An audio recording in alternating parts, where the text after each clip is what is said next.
Comrades, hear me now. The machinery of this world does not grind only grain or metal. It grinds the flesh and spirit of humanity itself. Look around you. What you call labor, what you call industry, what you call progress is not the triumph of human ingenuity, but the subjugation of human beings to the unfeeling logic of capital. When work ceases to be an expression of human creativity and becomes mere exploitation, when toil is transformed into a chain around your very soul, it is then, and only then, that humans begin to break. Do not be deceived by the illusions of meritocracy, by the hollow promises of advancement in a system that thrives on your exhaustion. The capitalist asserts that you are free, yet freedom for the worker is an empty word. You sell your labor as if it were a commodity, and yet the fruits of your labor, the very value you create, is stolen from you, siphoned off by those who own nothing but the means of production. They call it enterprise, we call it robbery. They call it progress, we call it alienation. They call it wealth, we call it the suffering of millions. Observe the factory, the office, the sweatshop, the modern crucibles of oppression. Here, the worker is stripped of creativity, of autonomy, of dignity. Here, time itself becomes an instrument of domination, measured not by the rhythms of life, but by the clock of profit. Your hands, your mind, your very spirit are no longer your own. They belong to the capitalist. And when work ceases to nourish the soul, when labor crushes the imagination and shatters the body, it is not merely the individual who suffers, it is society itself that fractures. And yet, in this oppression, there lies the seed of revolution. For the worker is not merely a victim. The worker is the source of all value, the engine of society. What the capitalist hoards as profit is nothing but the stolen labor of the masses. What the ruling class holds as power is sustained only by the compliance of those they exploit. The power of the worker is infinite when recognized, undeniable when united. When we rise, when we organize, when we reject the imposed hierarchy that dehumanizes labor, we reclaim not only our rights, but the essence of humanity itself. Comrades, understand this. Capitalism is not natural, nor is it inevitable. It is a system built on inequality, sustained by coercion, justified by lies. It thrives on the suffering of the many to enrich the few. It turns human beings into instruments, and the instrument into master. But history has always been shaped by those who refuse to accept oppression as fate. The revolutions of the past, the uprisings of the present, and the promise of the future are testimony to the power of the united working class. The time has come to tear off the veil of illusions. Organize your labor. Demand your rights. Recognize that your suffering is not personal failure but systemic design. Reject the notion that toil must be submission, that productivity must be servitude. Create networks of solidarity, communities of resistance, and let your collective power become irresistible. Understand that when work stops being human, humans start breaking, and recognize that the only cure is the reclamation of human labor as human, the reassertion of collective control over the forces that shape our lives. The chains that bind you are not eternal. The authority that subjugates you is not divinely ordained. The inequality that defines your existence is not immutable. Together, with consciousness and courage, with solidarity and struggle, the working class can dismantle the structure that dehumanize labor, transform society, and ensure that work once again serves humanity rather than destroys it. Rise, organize, and break the cycle of oppression, for in your unity lies the future of a society in which labor is life, creativity is freedom, and humans, at last, remain unbroken. Capitalism, at its core, is a system designed not to serve human needs but to maximize profit for a select few, and in doing so, it systematically dehumanizes labor. The human being who once created, imagined, and transformed the world through their work is reduced to a mere instrument, a cog within a vast machine whose purpose is not to foster life, but to extract value. Under capitalism, work is no longer a reflection of human creativity or a means of self-expression. It is a commodity, a transaction in which the laborer sells their time, energy and intellect in exchange for survival. The very act of producing, which once held intrinsic meaning, becomes a hollow endeavor. Creativity, innovation, and skill are stripped of their human significance when the worker's output is measured solely by its profitability rather than its contribution to life, society, or culture. In this system, the laborer is alienated from the product of their work. They do not see the fulfillment of their efforts in the objects they create, for the product belong not to them but to the capitalist who appropriates the fruits of their labor. This alienation is profound and all-encompassing. The worker becomes estranged not only from the product but from the process itself, from fellow workers, and from their own human essence. The repetitive, monotonous tasks imposed by industrial and corporate structures suppress the workers' individuality, reduce their capacity for critical thought, and inhibit the exercise of imagination. Each day, the worker performs acts that are not theirs to direct, following routines dictated by the imperatives of profit rather than the dictates of reason, ethics, or artistry. This systematic suppression transforms labor from a human activity into a form of subjugation, turning a source of life and growth into a mechanism of oppression. Capitalism also fosters a competitive environment that undermines solidarity and creativity. Workers are pitted against one another, forced to compete for scarce jobs, promotions, and recognition.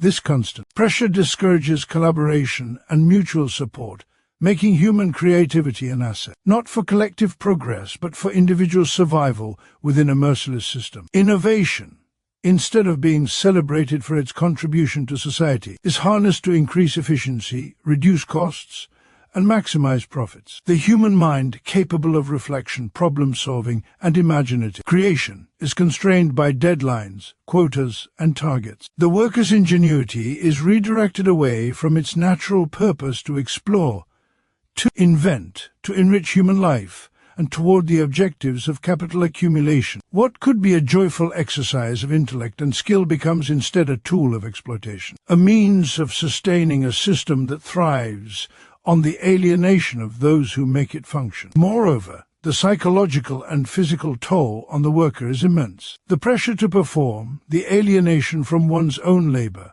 and the knowledge that the products of one's creativity serve someone else's wealth all contribute to a profound sense of disconnection and inadequacy. Capitalism does not merely exploit labor.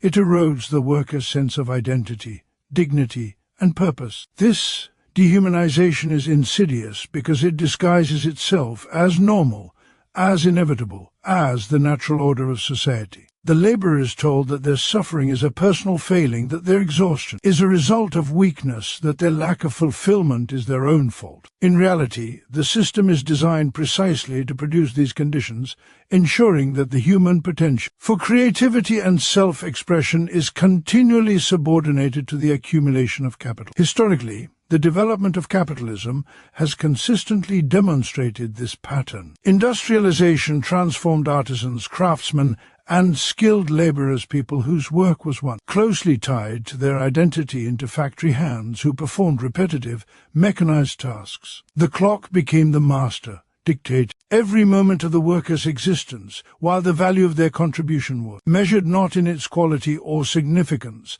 but in the wage it could generate. In contemporary contexts, this same principle persists in offices, service industries, and digital labor, where human effort is quantified, monitored, and optimized to maximize returns. Across centuries, the underlying logic remains the same. Human labor is not respected as a manifestation of life and creativity. It is treated as a cost, to be minimized, and a resource to be exploited. The effects of this dehumanization extend beyond the workplace. It shapes the way society values individuals, creating a culture where a person's worth is tied to their productivity and their ability to generate profit. Human relationships, education, leisure, and even personal fulfillment are increasingly subordinated to economic imperatives. Individuals internalize the logic of capital, measuring themselves, others by the yardstick of labor efficiency and economic output. Creativity, once celebrated as an essential aspect of human development,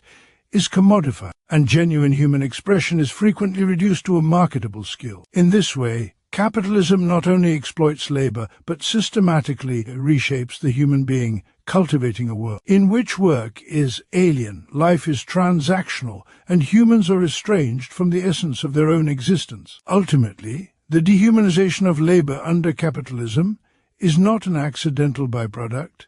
It is its purpose. The system requires that human beings become manageable, replaceable, and efficient, that their creative energies serve the interests of profit rather than life itself. It is in this context that work ceases to be human and becomes a mechanism of domination, turning the very act of living into a struggle against forces that seek to suppress, exploit, and control the human spirit. The labor of the worker is the very source of all wealth, the foundation upon which society is built. Yet under capitalism, this labor is systematically expropriated.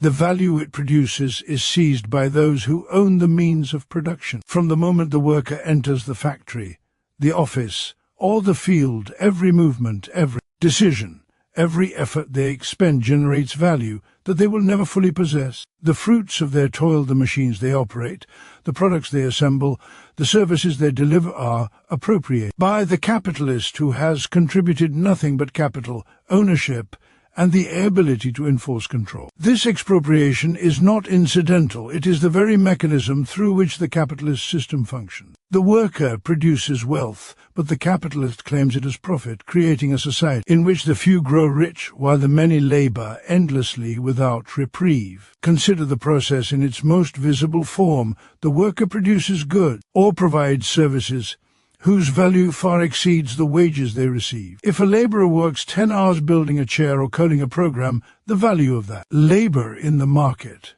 is exponentially higher than the compensation paid to them. The surplus, the excess of what the worker has created over what they are paid, is the profit extracted by the capitalist. This is not merely an economic transaction, it is theft on a systemic scale. The worker's creativity, skill, and effort are the engines of wealth. Yet the capitalist, without lifting a finger to create, lays claim to the results. Every increase in productivity, every innovation, every improvement in efficiency translates into higher profits for the owners, while leaving the laborer trapped in a cycle of exploitation. This theft of value is enforced by social, legal, and economic structures. Wages are determined not by the true worth of labor, but by the bargaining power of the worker, often constrained by unemployment, scarcity, and coercive labor laws. Contracts, job descriptions, and management hierarchies are presented as neutral frameworks,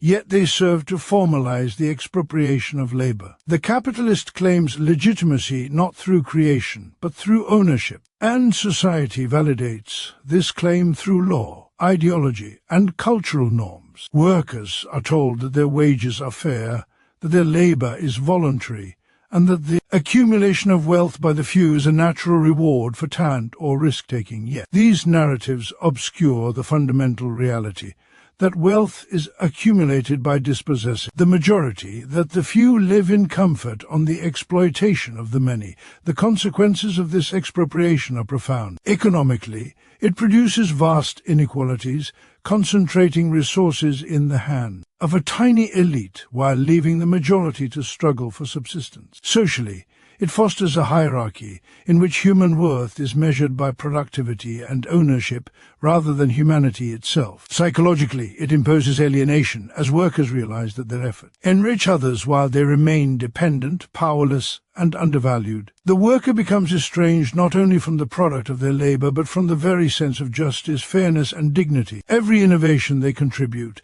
every hour they invest, reinforces the power and privilege of the capitalist class, create a system where the laborer is complicit in their own subjugation, often unaware of the scale of the theft being committed. Historically, the expropriation of labor has taken many forms. In early industrial capitalism, artisans and craftspeople saw their autonomy destroyed as workshops gave way to factories. Their knowledge, once their own, became the property of the factory owner. Their skills were reduced to repetitive tasks monitored and timed for maximum output. The surplus value generated was not a reward for their ingenuity, but a claim upon it by another. In contemporary contexts, the logic persists in offices, retail spaces, gig work, and even intellectual labor, software, designs, and creative works are appropriated through contracts and copyright structures, further demonstrating that the extraction of value is not limited to physical labor but extends to the intellect and creativity of the worker. Across centuries, the pattern remains: labor generates wealth, and wealth is expropriated by those who own nothing but capital, perpetuating a system of oppression that benefits the few while subordinating the many. Capitalism's defense of this theft relies on ideology. Workers are encouraged to accept their wages as fair, to believe in meritocracy, to see wealth as earned rather than extracted. Media, education, and political institutions normalize inequality, presenting the accumulation of wealth by the few as a reward for ingenuity or hard work, rather than the result of structural expropriation. This ideological veil masks the reality of systemic theft, ensuring that the laborer internalizes the logic of their oppression. They compete with one another, striving to gain favor, promotions, or marginally higher wages, never confronting the fundamental injustice that the system itself is designed to enrich the few at the expense of the many. The expropriation of value is not merely an economic issue.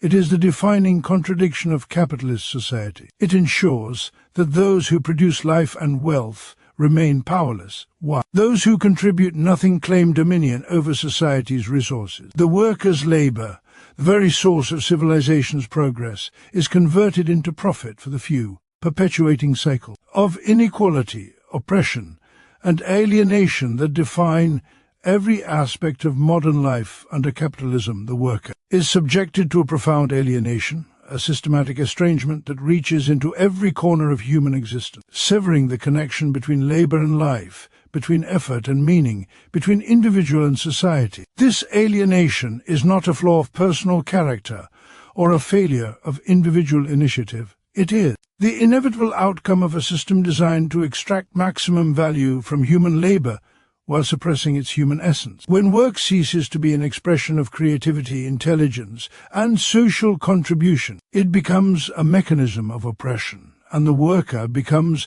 a stranger in their own life. This estrangement manifests not only in the individual's psyche but also in the broader social fabric, generating disconnection, despair, and dysfunction on a massive scale. The first dimension of alienation is from the product of labor itself. The worker expends energy, skill, and thought to create goods or provide services, yet they have no claim over what they produce. The product is appropriated by the capitalist, who sells it for profit, while the laborer receives only a fraction of its value in wages. The object that might have embodied personal pride, craftsmanship, or meaning becomes instead a tool of another's enrichment. The more the worker invests themselves into their work, the more their own life and creativity are absorbed by forces beyond their control. This alienation creates a profound sense of futility. The laborer's efforts do not nourish their own life but sustain the wealth, status,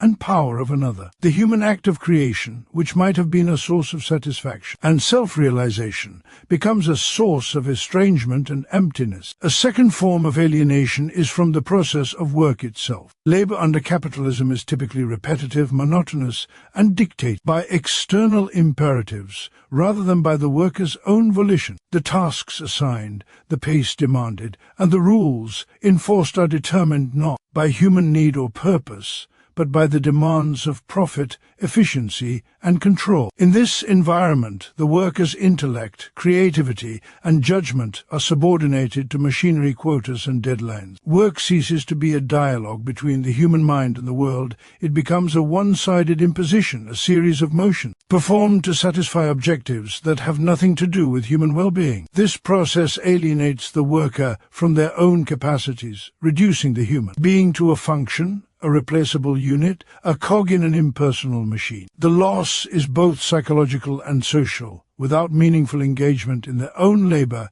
individuals experience anxiety, dissatisfaction, and a sense of emptiness that permeates their lives. The third layer of alienation is from other human beings. Capitalism fosters competition rather than cooperation, creating a social environment in which workers are pitted against one another. Colleagues are transformed into rivals, and collaboration is measured not by shared goals or collective improvement, but by performance metrics, recognition, and survival within a precarious economic hierarchy. Solidarity is discouraged, human bonds are strained, and the social networks that might otherwise provide support and enrichment are undermined by systemic pressures. In this context, isolation becomes endemic. Individuals internalize the pressures of the system, blaming themselves for hardships that are the consequence of structural exploitation rather than personal inadequacy. The alienation of labor thus translates into alienation from society itself, corroding the shared values, trust, and community cohesion that are essential for human flourishing. Alienation also extends into the worker's sense of self. When work no longer represents human creativity or agency, individuals are compelled to define themselves through external measures, income, status, or consumption. Personal identity becomes inseparable from market performance, reducing human beings to economic instruments rather than full participants in life. This condition generates frustration, anxiety, and a pervasive feeling of inadequacy as people struggle to reconcile their own worth with the impersonal demands of the capitalist system. It is not failure to meet personal goals or a lack of effort that causes this suffering.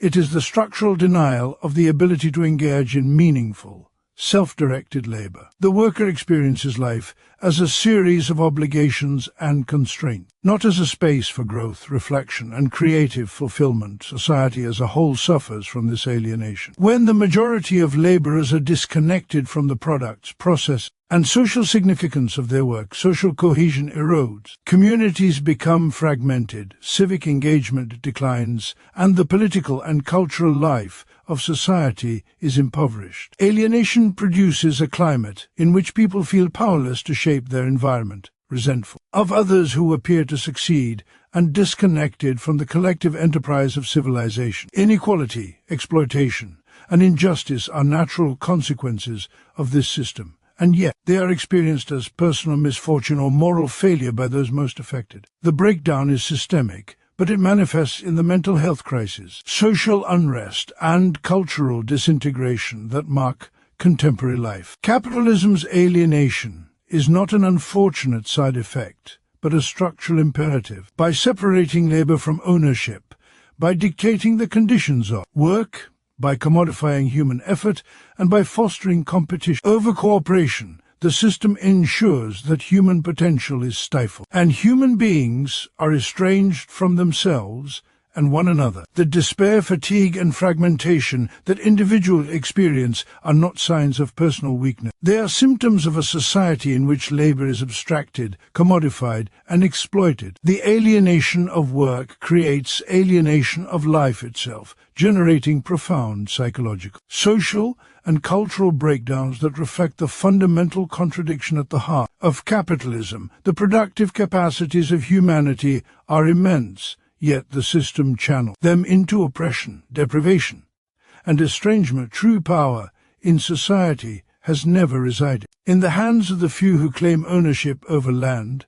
factories, or capital. It resides in the collective strength of those who labor in the working class that produces the wealth upon which all social life depends. The capitalist system relies entirely on the labor of the many, yet it systematically disempowers those who generate its profit, fragmenting communities, instilling competition, and promoting the illusion that individuals are alone in their struggle. This division is its strength, and it is also its vulnerability. For when workers recognize their shared interests, when they see that their individual struggles are manifestation of a broader systemic exploitation, the very foundation of capitalist authority is challenged. True power emerges not from the isolated effort of a single worker, but from the deliberate organization, solidarity, and unity of the working class. The unity of the working class transforms what is often experienced as weakness into strength. An individual worker facing the machinery of capital alone is vulnerable, constrained by economic necessity, and subjected to the full weight of the employer's power. Wages, working conditions, and opportunities are dictated from above, leaving the solitary laborer powerless to effect meaningful change. Yet when workers come together, when they coordinate their actions, share knowledge, and assert collective demands, the balance of power shifts. Strikes, Protests, unions, and cooperative initiatives are not mere expressions of discontent. They are instruments through which the laboring class can assert control over the conditions of their own lives. The collective cannot be ignored. It cannot be replaced by the labor of a single individual, and its capacity to disrupt the processes of profit accumulation makes it formidable. Organization is the vehicle through which unity translates into effective power. Without structure, coordination, and strategy, shared grievances remain important, and the capitalist system continues to operate unimpeded. Labor unions, workers' councils, and political movements provide the necessary framework to articulate demands, negotiate collectively, and resist exploitation. Through these forms of organization, workers learn not only their shared interests but also their capacity to act upon them. Knowledge and solidarity reinforce one another.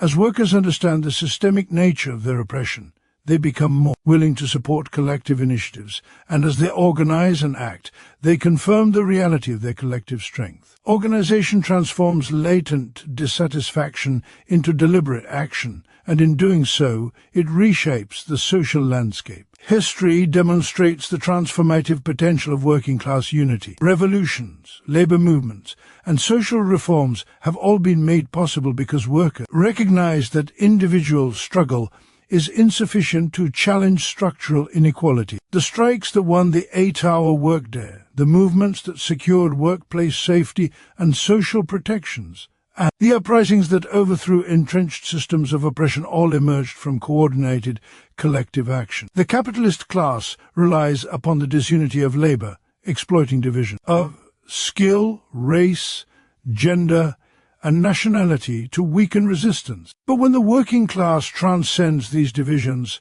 the capacity for meaningful social change becomes undeniable. Power is not granted by the elite. It is seized by those who act together, who recognize that the system exists only because of the labor it exploits, and who refuse to allow exploitation to continue unchecked. Unity also has an ideological and moral dimension. When workers understand that their struggle is not isolated, when they see themselves as part of a broader movement for justice and equality, a sense of purpose and dignity emerges. This consciousness counters the alienation imposed by capitalist labor, replacing feelings of helplessness with empowerment. Solidarity fosters courage, resilience, and a willingness to confront exploitation, even when the immediate cost is high. Individual fear and insecurity are dissipated when the collective stands as a bulwark against oppression, and the worker experiences a renewed sense of agency. True power is inseparable from consciousness,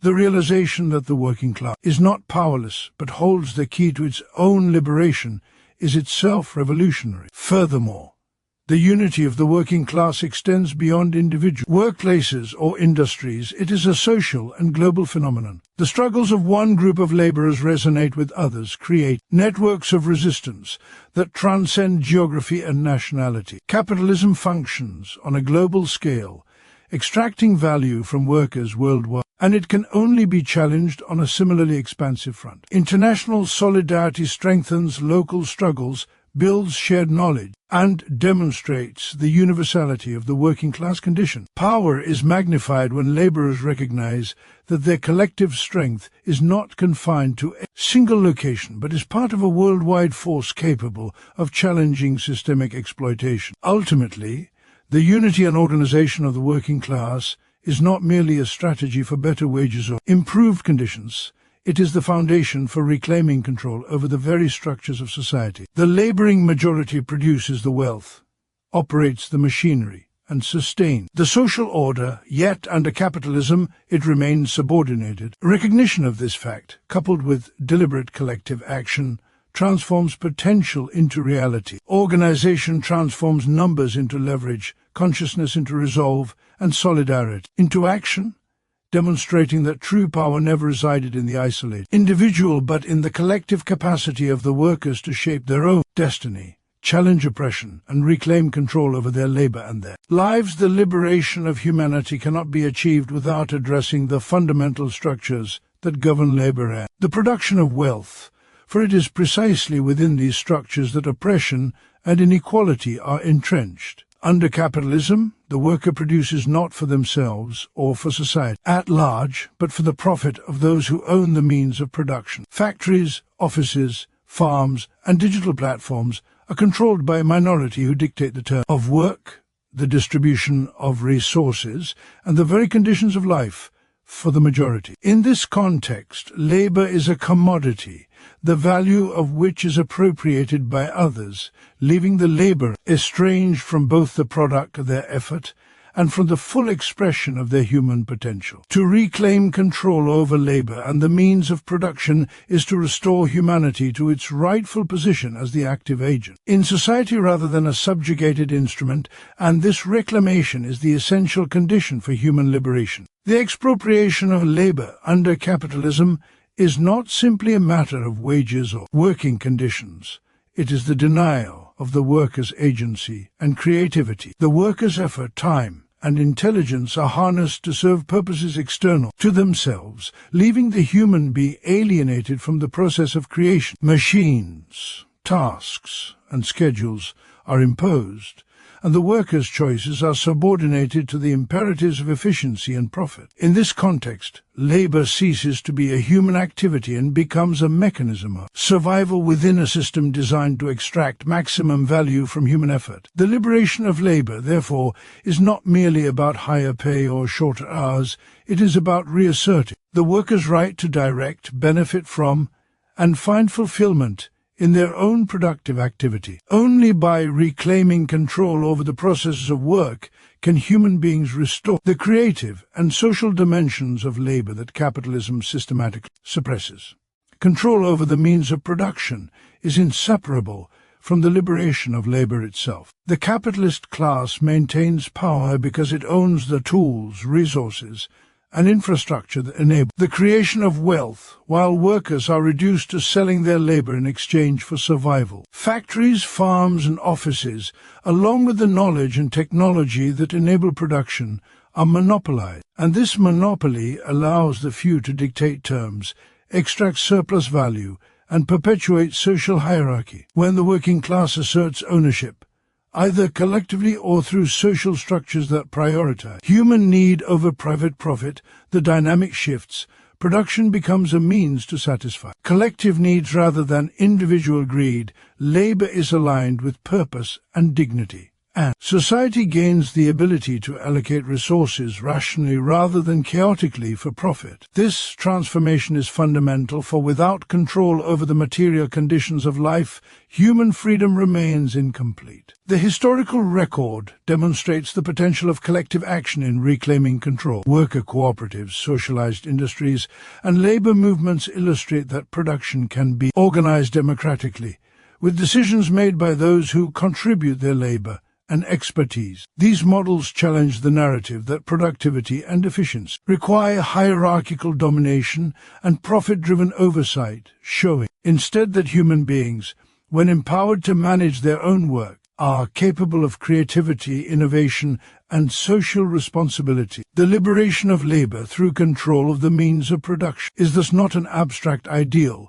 but a practical demonstration that humanity can reorganize its productive capacities to serve life, community, and equality rather than accumulation and exploitation. Reclaiming control over labor also carries profound psychological and social significance.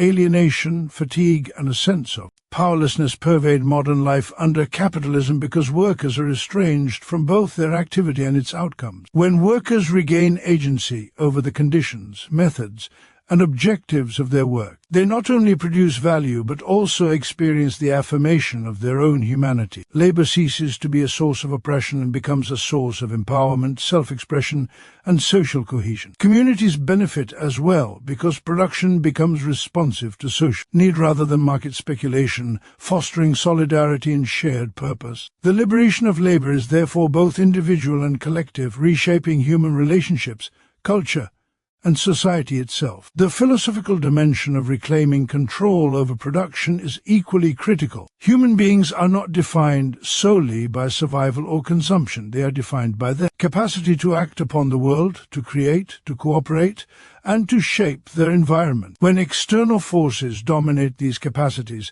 human potential is curtailed. Capitalism subordinates human action to market forces, making creativity, initiative, and intelligence secondary to profit. The liberation of labor and control over the means of production restores the human being to their proper role as creator, decision-maker, and participant in the common good. It ensures that labor is not alien, that work has meaning, and that the structure of society reflect human priorities rather than the arbitrary interests of a few. Ultimately, reclaiming control over labor and the means of production is the decisive step in the struggle for human liberation. It dismantles the structural foundations of exploitation, restores agency to those who generate society's wealth, and reorients production toward life, dignity, and human flourishing. Without this reclamation, all other freedoms are partial, constrained by economic dependence and systemic oppression. When labor is humanized and production is democratized, humanity can transcend the conditions of subjugation,